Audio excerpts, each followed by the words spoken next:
बाळासाहेब ठाकरे यांच्या जयंती दिनानिमित्तानं राज ठाकरे यांनी दैनिक सामनामध्ये एक विशेष लेख लिहिलाय। बाळासाहेबांच्या जन्मशताब्दी वर्षानिमित्तानं राज ठाकरेंनी हा लेख लिहिलेला आहे। या लेखामध्ये राज ठाकरेंकडून बाळासाहेबांच्या आठवणींना उजाळा देण्यात आलाय।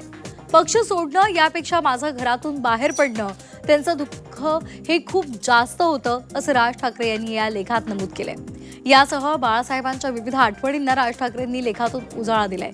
20 वर्षांपूर्वी राज ठाकरेंचं व्यंगचित्र हे सामनामधून प्रसिद्ध झालं असतं, मात्र तब्बल 2 दशकांनंतर राज ठाकरेंचा सामनामध्ये लेख प्रसिद्ध झालाय। आपण पाहूयात या लेखामध्ये त्यांनी नेमकं काय म्हटलेलं आहे। बाळासाहेबांच्या कुंचल्याचे फटकारे, ज्यामध्ये अग्रलेखापेक्षा जास्त ताकद होती, त्यांच्या या कलेला जागतिक मान्यता मिळाली, पण आपल्या देशात त्यांची योग्य कदर कधी झालीच नाही।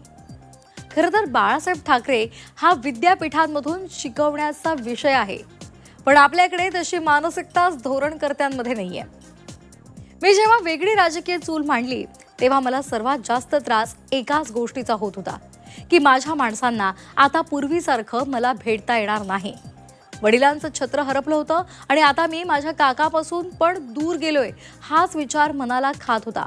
पक्षातून बाहेर पडणं यापेक्षा माझं घरातून बाहेर पडणं, त्याचं दुःख खूप जास्त होतं।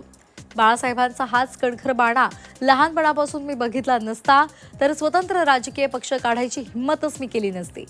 निवडणुकीत पराभव होतो, लोक टीका करतात, पण एक वेळ अशी येईल की हीच माणसं चांगलं बोलतील, हा विश्वास बाळासाहेबांमुळेच माझ्यामध्ये आहे।